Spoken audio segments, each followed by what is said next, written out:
Eat, Drink, DFW from the Dallas Morning News is made possible by Central Market. Hello, and welcome to Eat, Drink, DFW, the podcast from the Dallas Morning News food team. Each week, we take a look at food and drink trends in North Texas, talk about restaurants in Dallas-Fort Worth, learn some new recipes, and sometimes even get tips from you, our listeners. I'm Anna Butler, the food editor at the Dallas Morning News. We have a special guest on today. That's reporter Evan Grant. He's going to talk to us about his new series on Dallas's best burgers. And later, we are talking about the best foods to travel with. That's all coming up right after this. Central Market is really into food. Like when we say cheese, it's in 12 languages into food. Butchers, bakers, and sushi roll makers into food. We're talking so obsessive about quality you could shop blindfolded into food. Central Market is really into food. If you are too, then let us turn your shopping list into a treasure map. Get inspired, get adventurous, or just get a chef-made dinner when you've got more taste buds than time. No place makes every meal more amazing like Central Market. Really into food. Shop now at centralmarket.com.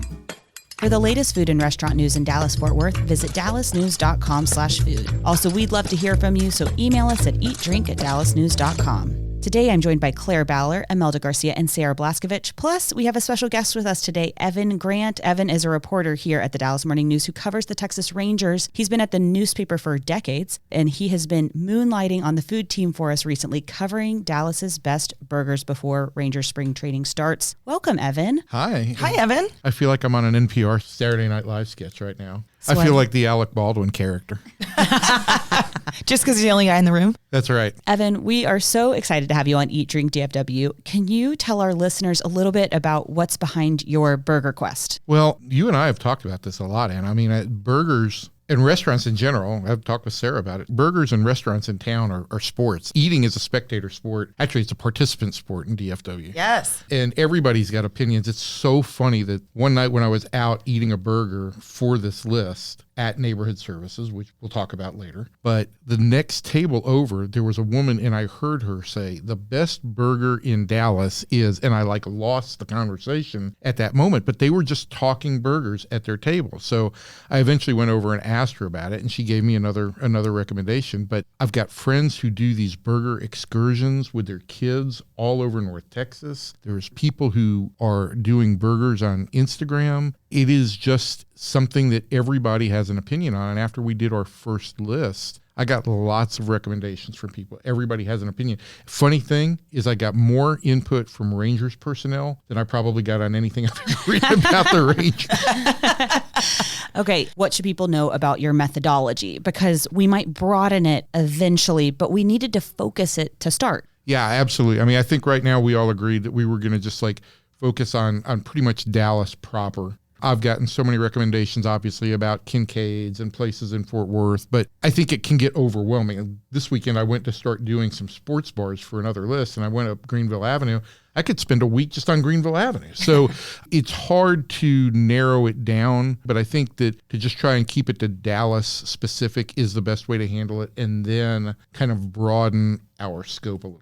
Evan, I have a question for you. So you take your notebook and your pen. Do you have a checklist? What do you do? I don't have a scientific checklist. I have been involved one time previously in something where we did have a scientific checklist, and we were talking about the quality of the vegetables, and we talked about the bun, and we talked about the burger. And I think in general, there are certain hamburgers where you just want to taste the meat because usually it's a thicker patty and it's a high quality beef. You just want to taste the meat. But in general, I feel like the hamburger works as the sum of all its parts rather than anything individual. So I'm not breaking it down so much, but what I am doing is everywhere I'm going, I'm looking for something that's good, something that stands out. I was at Hunky's the other day, and the burger was good. I haven't been to Hunky's in a long time. The burger was good, but the bun did really stand out. You know, they really had toasted it and it added something, and it was a little bit sweet. So I think my methodology isn't terribly scientific in terms of how I'm evaluating burgers. I think the biggest thing that I'm looking for is how small do the bites get, because I want to savor the burger more. So I want it to last longer. So the smaller the bites get, I know I really love the burger. We did a power afternoon, Evan and I, over, what was it, between Christmas and New Year's? Yes. And we went and tried so many burgers, but I'm remembering that there was one where you and I were like, we absolutely cannot taste the meat on a burger, which was fascinating to me. It was just all onions. I'm not going to name names at this time, but what I would like to do is to get into to your first list, and you started for me in a controversial place, but it was a good place. You named your 5 best burgers in Dallas just so people had a baseline of what to know, but also it was a really good way to get feedback from people. And, for me, it's not so much like an opinion that these are definitively the 5 best burgers in Dallas. For me, they are the 5 favorite burgers I've had over my time here. Everybody's got favorites, and there's no objective answer here. But the one burger that I have had that stands out time after time after time has been the Neighborhood Services burger. I've been going to that restaurant for 20 years. I think in the list I said that I've got something of a chef crush on Nick Badavinas and all of his restaurants. But the burger is just so high quality, and it's a thicker patty, and it is well cooked. You get nice redness interior on the beef. And they now present it where it's sliced in half. So the interior of the meat is showing to you. It's just a pretty burger to look at. But you taste it, you taste a little bit of smokiness off of their plancha. I feel like you almost get a little bit of a coffee rub taste, I think, that comes from that plancha.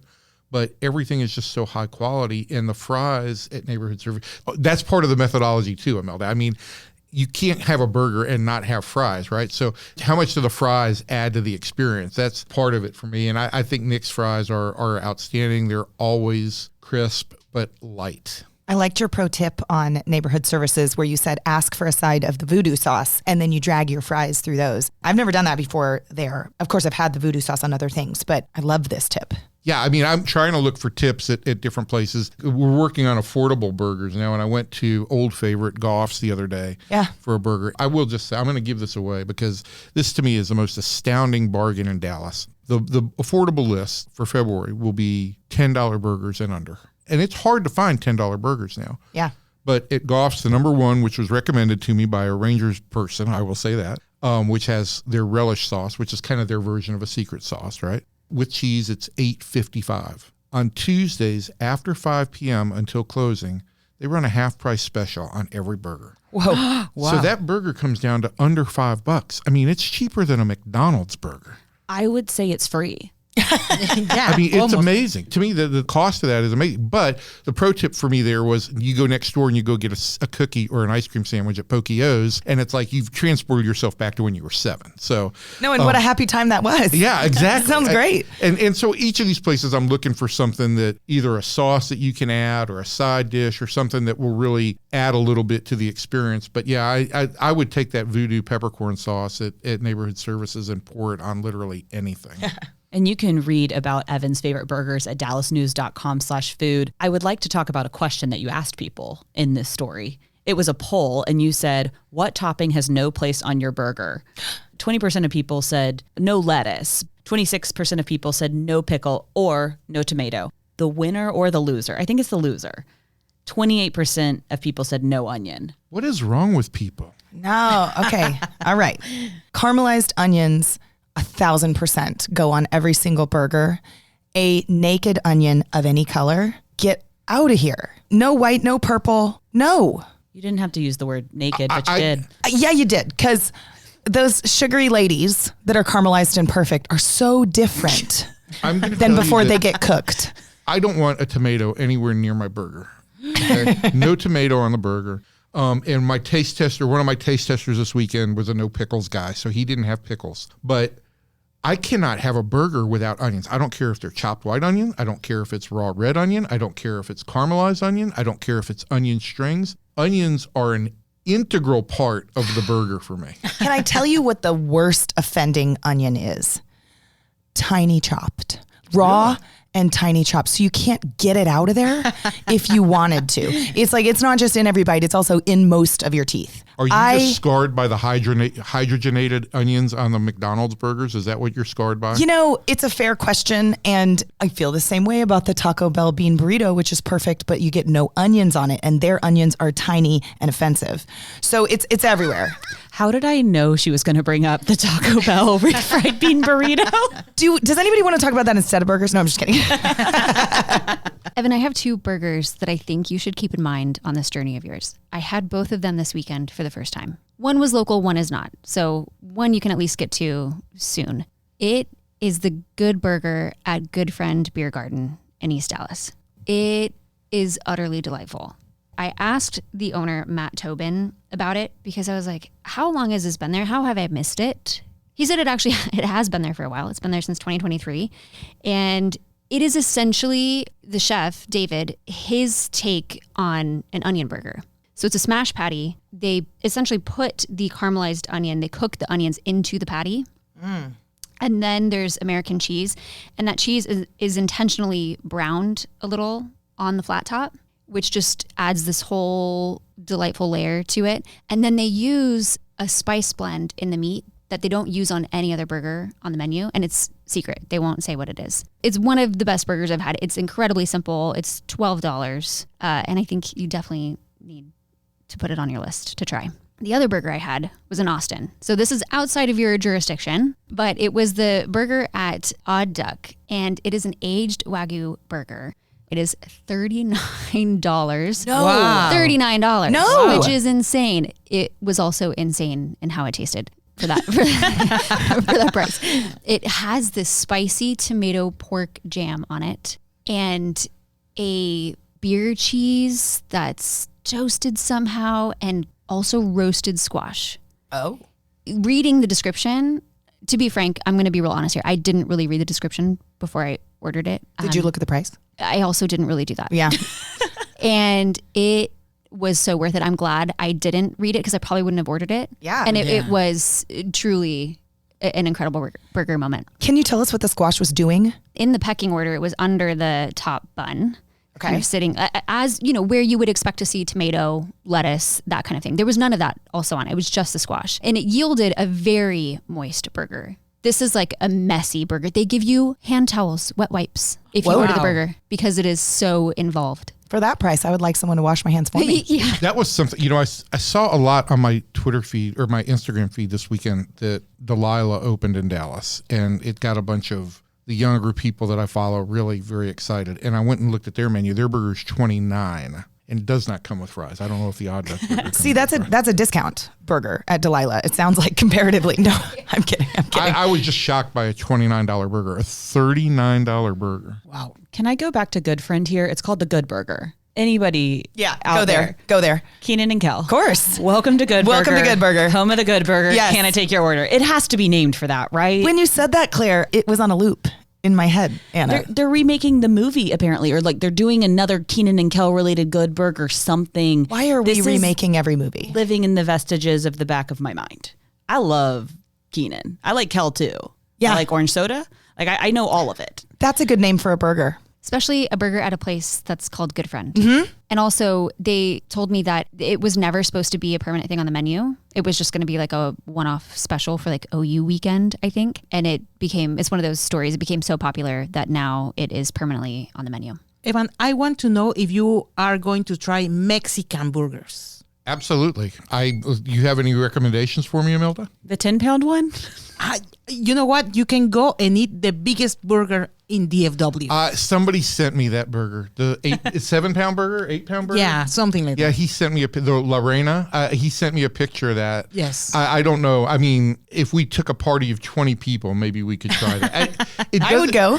Like a patty that big does not sound terribly appetizing to me. How do you cook that all the way through? Yeah. I mean, we can go together and try Absolutely. it. Yeah, that would We'll be try it. I'll try it. I think when I think of a Mexican burger, I think of Chris Madrid's in San Antonio, where you get a tostada with beans and cheese on top of a patty. Wow. And it's served in a bun. Have y'all ever been? No. I would put it on your international list, which is what I'm classifying for outside of DFW.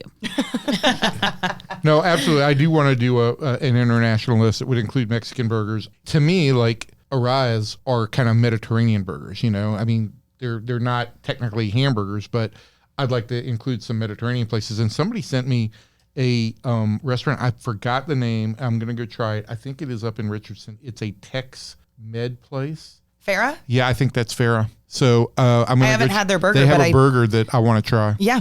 International burgers are going to be a good list that we'll eventually get to. There's a bunch of French burgers in town that are really different.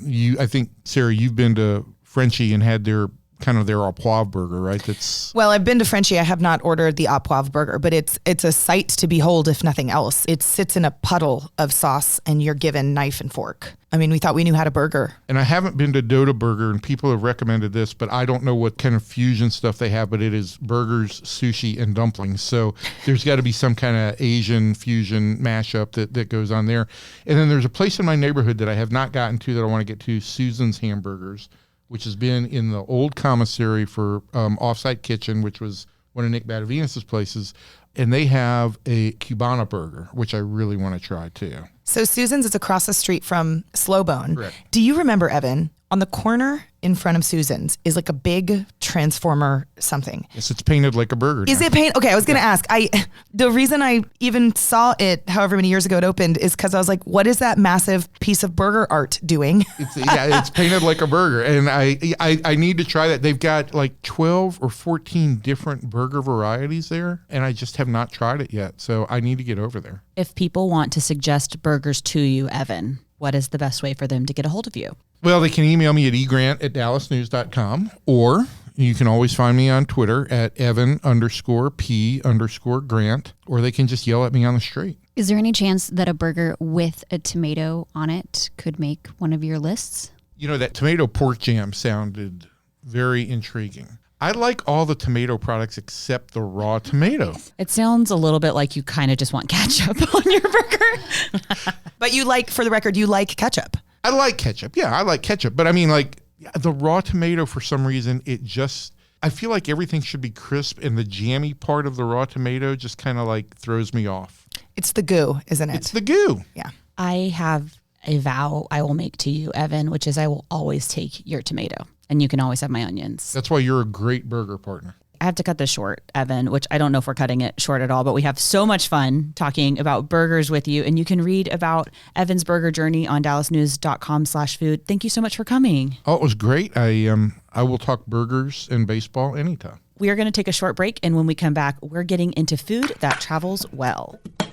Central Market is really into food, like fish flown in so fresh it still has jet lag into food. Our sourdough starter has been around since grunge was a thing into food. We're talking more prime cuts than a greatest hits album into food. Central Market is really into food. If you are too, then we're the HQ for you. Whether you're a make every recipe in the cookbook foodie or a my favorite recipe is reheat type who just digs the delectable, no place makes every day more delicious like Central Market. Really into food. Shop now at centralmarket.com. Welcome back. In just a minute, we're getting into food our readers tell us travel best. But first, a quick reminder to follow our podcast. We want to make sure you never miss an episode. Okay, Claire, you put out a call to readers in a recent Eat Drink newsletter asking for people to share their favorite foods to take on a plane. Can you tell us a little bit more about why you asked that? And then what did people say? Okay, well, remember when we were talking about the Pecan Lodge barbecue that American Airlines is offering only to first class? It really made me think about airplane food for those of us who aren't flying first class. And this is always a predicament of mine of what to bring on the plane. I'm one of those people where I get kind of panicky if I don't have immediate access to food. Like knowing that I have food options is important to me.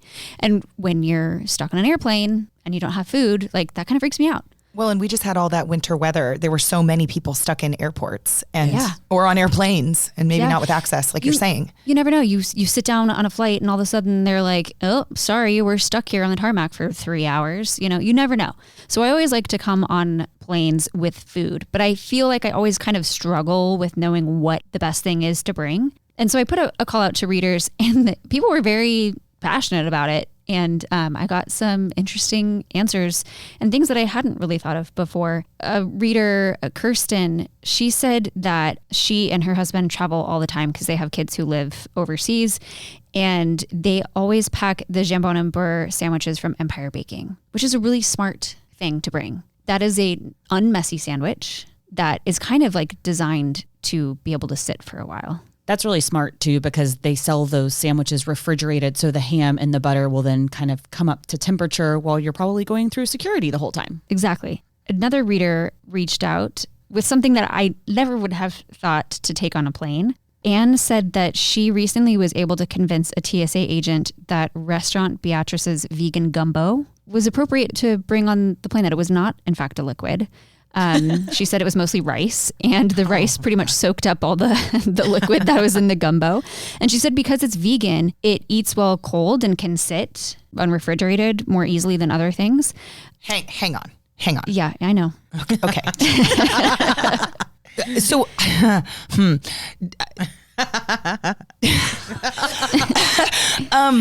want to start by saying that maybe there were fewer than 3 ounces of broth among the rice. Yes. Maybe? Is this part of the liquid argument? Or does the rice suck it up if she's bought it the night before? Because if you ever tried to keep gumbo with rice in it, it like kind of becomes almost more like an etouffee at a certain point, right? Sure. I can just see this like very philosophical conversation going down in the TSA line of like, what is soup? What is stew? What's a gumbo? Is it a liquid? Is it a... Except that no TSA agent is enjoying that.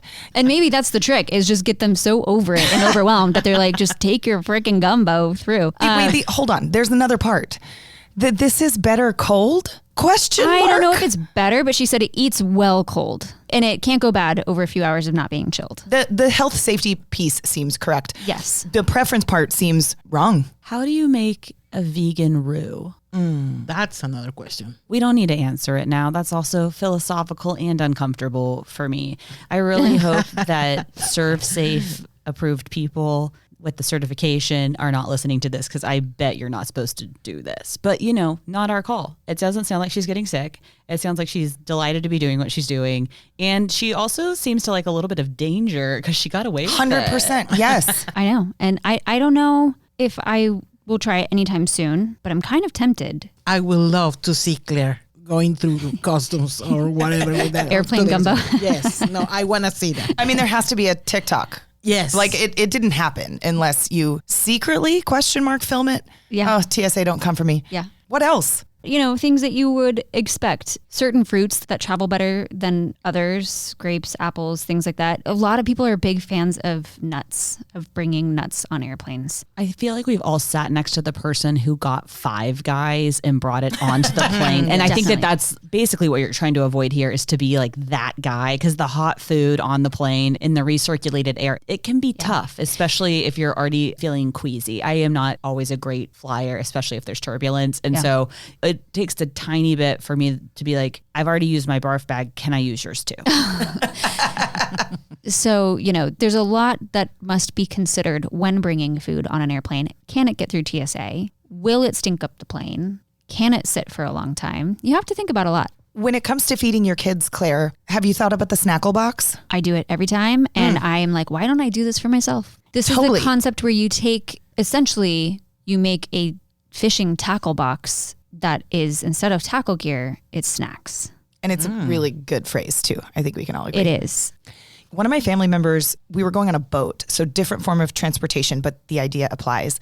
And she took a 6 muffin tin without muffins in them. And it was one of those that had a lid, and she filled like goldfish, M&Ms, whatever. And she stuck it in the top of the cooler, and she pulled this thing out after we'd been gone for like an hour. And I was like, that's the coolest party trick I've ever seen. I mean, it was so simple and so fun. And it's like, once you've seen it once, you're like, why doesn't everybody do this? You could also just fill each compartment with gumbo. Oh my God.